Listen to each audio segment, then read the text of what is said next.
Thanks for joining us for another Tantrum House crowdfunding conniption.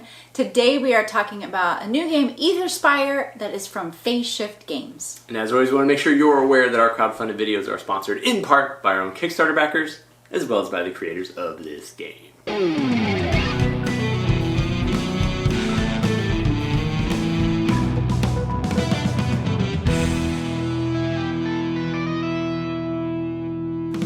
Hey gang, thanks for joining us at Tantrum House Studio 3. I'm Will Meadows. And I'm Sara Meadows. Today we're looking at Aetherspire from designer Tim Mirsajewski. It's being published by Phase Shift Games. They're the makers of Dungeon Drop, Obelisk, and Flutter. Among a bunch of other ones. This is their newest game, Aetherspire. It's a 1 to 4 player cooperative game where you will be taking on the role of forest sprites who are trying to build spires and lure away the Aether Fiends in order to defeat them. Let's take a look at how it's played.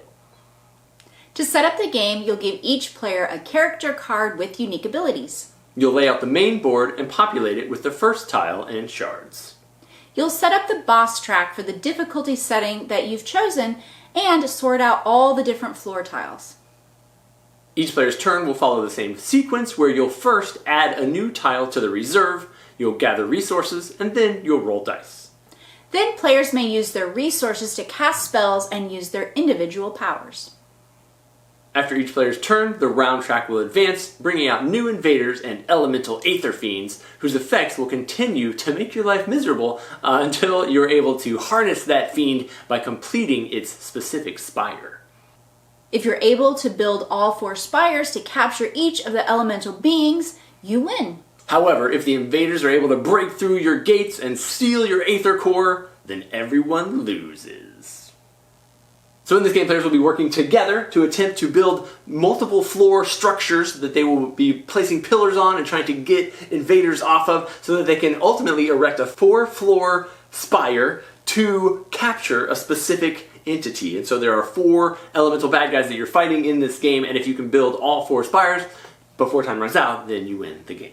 Yep. Those spires, you'll be building, there's spaces on them to build pillars, and then you can set the next piece on top. Which is a free action. Yes, but however, invaders come and take up those spaces, so you'll have to figure out how to defeat those so you can get the pillars on the board. All right, so the primary way you're going to be doing that is by using your spells. Everyone can use the same central spells on the board, and you'll use the different shards to cast those spells, and so you'll be using 2 or 3 shards from the board in order to attempt to maybe crystallize some bad guys, which takes them off and puts them into your pool, or to just destroy them entirely.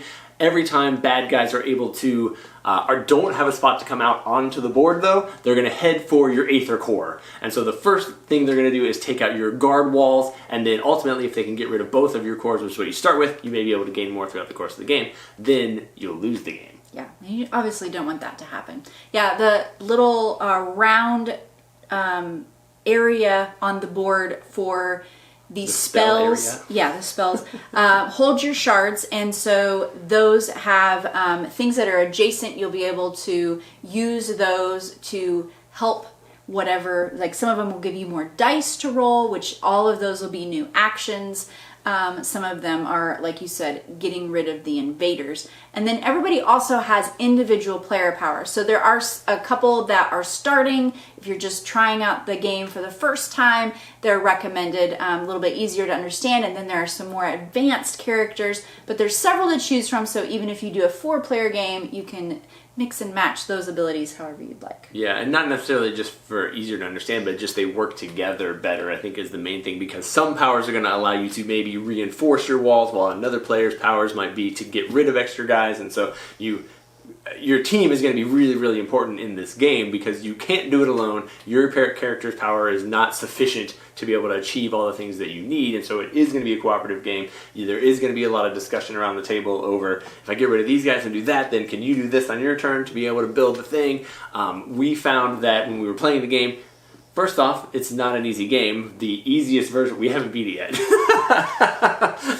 The boss track that you're facing, every round, every turn, in the game, you'll move that track. So the game is relatively short. I don't remember how many lines are on that board, but regardless of player count, you're only getting that many turns total to attempt to win the game in.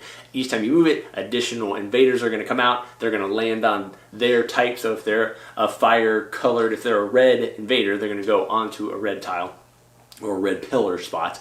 And then each couple of rounds, then you're going to reveal a new boss, the elemental fiends, and they are going to wreak havoc on whatever you're trying to do. If you can complete their spire, you will then get to kick them out of the board and get a bonus, which is pretty cool. Yeah, and there's a bonus for each one of those different tokens fiends to help you out in the game. The game also features a way to, instead of putting out just a regular tile, you can put out one that has wild, basically. It's all the different colors, wild spaces. So it takes more shards. So it takes an additional shard to be able to get that available for you to place out.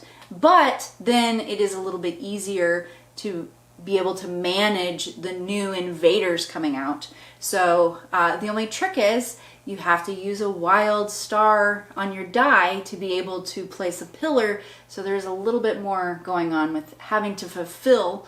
There are some spaces on your platforms that you're working on, the tiles, that it costs more than one type of resource to be able to build the pillar. So you have to be managing all of that while taking on the horde that keeps coming at you. Yeah, now obviously we've been looking at prototype components in this video. Check out their Kickstarter page to see all the final components, because I know they'll have the deluxe dice and they'll have the cool colored spire tops and everything like that. But yeah, if you're interested in this type of game, it looks like something that you would have a good time with, be sure to check out their Kickstarter now. And then as always, thank you guys so much for tuning in, following along, liking all our videos here at Tantrum House.